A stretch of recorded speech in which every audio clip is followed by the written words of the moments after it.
Hey, hello everyone. Good evening. Welcome to my channel. I think one of the topic which was something which I really wanted to cover from a long time. It's all about the release management, right? What is release management? What is change management? What is deployment? So basically, release management is a process of releasing the developed software. So in a IT world, as you all know, that there are multiple phases, right? It starts from the requirement, then there's a analysis, then design, then development, execution, and then monitoring and control, right? So between the execution and monitoring and control, there's something happens which is called as a deployment. So in order to do the deployment, there is a step by step process that is called as a release process, releasing the new version of the product or releasing a new patches. Like for example, if Microsoft is kind of releasing any patches, or if in your organization, right, if you are working on a certain software that need an enhancement, or if you are releasing a new product for the first time, maybe a minimum viable product, so that needs to be released. So it has to plan very well. So release planning is one of the essential aspect of the release management. In that, basically you have to, if you're working on a rally, so in rally there is a milestone tab. So you need to create a milestone, and according to that you need to tag all your user stories to that milestone. So that's how whatever you tag, whatever user story you are going to tag under that milestone, those will be considered as part of that release. So similarly, if you are working in a Jira, so in the Jira we have something called versions, right? So you create a version and then you can tag all those work item, all those product, sprint backlog item or a product increment item to that particular version. So those will be released on that particular time. Now let's try to understand what is the actually the what type of release we have. So basically releases are several type of, it all depends upon organization to organization. Since I have been in the IT for a quite long time now, I have seen a several type of release management and type of release management and type of releases. So there's one something called a big bang or a phase wise release. So in a big bang releases, what happened, if you're releasing something for all the audience, everybody, that is called as the big bang approach. Phase wise is something if you are kind of covering certain geography or maybe certain state or certain audience, that is called as a phased approach of the releases. There is a something called automated releases, and there is a manual releases. So automated releases are something which you have already predefined the dates. You have automated the your patches, your updates, and they automatically gets deployed. Whereas manual deployment is something where you generally participate during that particular on a release day, and then you deploy it. That's called as the manual approaches. There are planned releases, there are unplanned releases, there are emergency releases, there are incident ticket which gets releases as part of the change request. So as I said, it all depends upon company to company how they wanted to have their releases done. So we just learned about the different types of releases. So let's try to talk about, apart from that, what are the roles involved in the release management. This is very essential, because again I'm saying it all again vary. There is a possibility that if your company if your company have a separate release group, then there will be a separate release team, separate DevOps team. Just in case if you do not have such kind of a separate release team, then you may have your release scrum master may play a role of a release manager. Okay, so in that case you'll have one release manager, you will have one quality control team and the managers, you will have a developer participating on the release, you will have a DevOps engineer who create the release branches, and the merging all the different codes from developed item from different teams. So these are the major roles. You have product owner. Of course, product owner plays a vital role in agile way of releasing the things, because he would decide what to release, what not to release. So we just learned about the types of roles involved. So as I said, it's a release manager, also known as, maybe a scrum master has to play that role. So release manager, scrum master, then quality control. It's like somebody who will provide a sign off that this is ready and can be released, right? So that's about the second role. And after the production deployment, QA team member have to do the production checkout as well. Sometimes some company does not provide the access to the QA.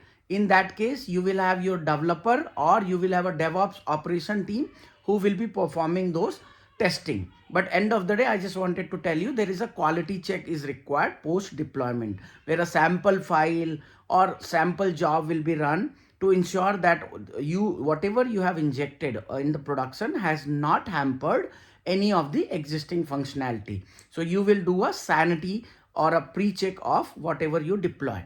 So that's about the second role. The third role, the product owner. What product owner does, he will select the item which he chooses to deploy in the production. So that's about the third role. The developer, of course, the developers are required because they are the ones who will be deploying the code during the production. And then DevOps engineer. So a lot of company now have a separate DevOps engineer, because DevOps engineer ensure the branching strategy of it. He ensure that the code and if there are multiple teams gets involved in a release, if you do not have a distributed release, if you have a, let's say you have a release of an entire program together, so at the program level, there will be a DevOps team member who will create a release branch, and everybody in the team from different Scrum team have to merge their code to the that particular release branches from their dev branches. So that's about the role of a DevOps engineer. Now let's coming after we just learned about the roles, right? So now let's there are DBAs, database administrator. I just missed out, but I was counting them as a developer. But you will have a database administrator as well participating in the release management. So that's pretty much about it. Now let's talk about how this all starts. So basically, suppose you as a scrum master playing a role of a release manager. So what you need to do, some company uses ServiceNow, some company uses TFS, some company uses their own internal tools or applications. It is all enabler, right? Tools are just an enabler. You are free to use whatever you wanted to use. So if you are using a ServiceNow, you need to raise a change request. That change request will be created. Generally, it's always ideal to create a change request about a week ago when the change is planned. So if this is a planned release, then maybe a week before you will request, because it has to go through certain approval process. What are the approvals? So the first approval will be your SLO. Okay, so there will be SLO assigned in the team. He will be approving, and then after there is a possibility, whoever, if you have a product owner may have a say to approve that this is what go or no go. They provide a go or no go, so they will be providing a go no go into that. And then there is a CAB committee, so change approval board. So that is called as a CAB committee. So CAB committee will see the impact of that particular change, that particular whatever you are deploying in the production, and if they feel it appropriate, then they are going to approve your change ticket. Once your change ticket is fully approved, then only you are allowed to deploy any item into the production. There's a possibility, if you have, say you are working on a seasons which are pretty much a very peak season. So during that time, the CAB committee definitely have to intervene and ensure that your change is not going to impact any of the existing functionality, because you are in a peak season. So that's about the approval path of it. Now let's come back to how do we plan. So if you are a release manager, right, you are a designated release manager, and as I said, there are multiple type of releases. It could be your standalone releases. Maybe you are only releasing for your part of the code, your Scrum team, or there's a possibility if under a single program or a single portfolio there are multiple projects who are following the same timeline. So in that situation, you will have to make sure that everybody plan effectively about their changes. So and then you will probably hold a meeting that is called a release planning meeting. During the release planning meeting, it's everyone's there is a no hard and fast rule that you have to use Excel tool, but Excel sheet is a very strong tool. You can create your own template for the release management, and in that you can set up first 10 liner could be a prerequisite, or what are the prerequisite before the a deployment. So you can list down that, whether have you all the scopes item are logged, your all the code are committed into the GitHub, have you received the go no go from the developer, from the POs, have you received the final code has been committed and reviewed by the DBAs or the DevOps team member, hands-on handover takeover meeting, or maybe you can call it as a maybe sync up meeting between the developer and the DevOps team member who are going to monitor your code. Is this completed? So these are all the pre-checks. So once your pre-checks are completed, you are done with your prerequisites and preparatory of your releases. Now coming to your steps. So as I said, if you have a 5 teams working on a release, right? So if your 5 teams are working on a release, you will plan about that which particular user story should be deployed first, then which one should be second. So you will put a priority and you will put a sequencing on that. Why it is required? Because a lot of time when you are deploying something in a production, you need to make sure that you are some way or other way not generating any kind of a deadlock situation, or you are not locking any of the objects which might impact the overall process of a release management. So I hope that sounds good. Why you need that, sequencing.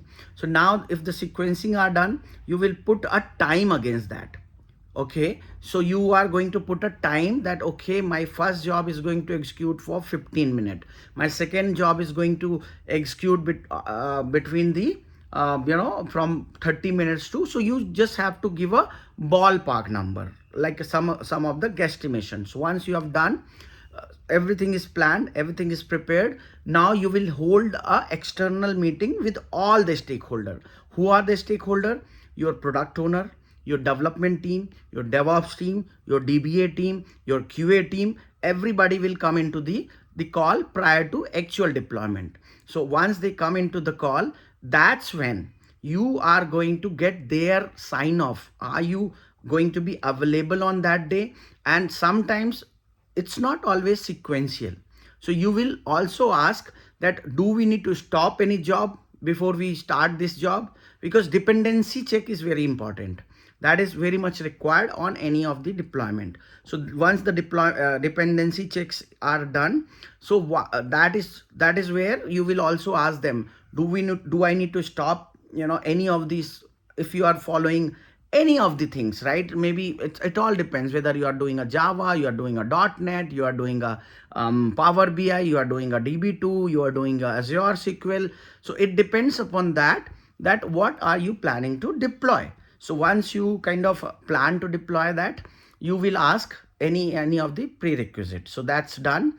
Now you will ask, can we run 2 jobs together? So there's a possibility, right? If we are working for a 5 different Scrum teams, there's a possibility that one job may not have any dependency on other jobs. So dependency check is a must in a deployment. So now that is done, you have already reviewed the plan, everything is done and dusted. You have already decided and allocated who is going to be doing what. Once these part are done, so now comes the The final check, a rollback plan. Rollback plan is one of the essential aspect of a release management. Rollback plan is something, what if you deployed, and after you deployed, and if there is any error may occur, do you have a rollback plan? Rollback plan is a must. And as a I would say a professional release manager, or as a well equipped release manager, you should always have a rollback plan. Because rollback is ultimately, if you deploy something is started failing in production, can you put that back to its n-1 version? So current, so previous version. So most of the time in lot of technology, the only thing you need to do is like you do in control Z, right? So the same way you have to do the rollback. So every developer, SMEs are pretty much aware of how to do the rollback. The rollback is bit tedious in case of database related deployment. So you need to work with your team and make sure that they have a proper rollback plan. So that's about how you have planned about it. Let's talk about executing about it. So as I said, once the change request is fully approved, once that is have followed all the path, then you can actually set up a release call on a given day. You can pull everybody together, all the stakeholder who are going to be, the POs are generally optional. The developer, the DevOps, the quality team, they are mandatory to attend that deployment day call. So you can give any name, command center call, or you can call it a deployment, a working session, or a deployment call.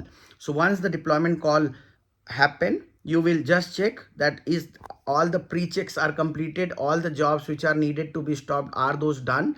Once they are all done, so it's as simple as that. When you are going to start the work, you will check whether the tabs are off or not. Once the tabs are off, then you will start the deployment. One by one you will execute all, you will ask the required developer or the DevOps team member to deploy those code. Once the codes are deployed, you will ask the representative of them to run a sample job or a code. There is a possibility that some jobs can be executed on some day, or there is a possibility some jobs can be only tested after certain time. So after all these activities, you send a final deployment email to the committees or whoever are interested parties, that your deployment has been successfully completed, along with the release notes. What are release notes? Release notes are what are the value are you are going to deliver as part of this particular release, right? Your releases could be maybe 25 January 2501, whatever date, right? If you are deploying something on, let's say, 15th January, so your deployment can be 1501 2025 release. So that's how you can deploy. So your frequency is all depend upon company to company. Bi-weekly releases are more preferable in most of the companies. So that's pretty much, my friend, about the release management. If you have further questions, do comment on this video section, and I'll be happy to help you with the entire process. So this is not a as long as you understand the nitty-gritty of the process, it's not going to be a big deal. Wish you all the best with the release management process. Thank you so much.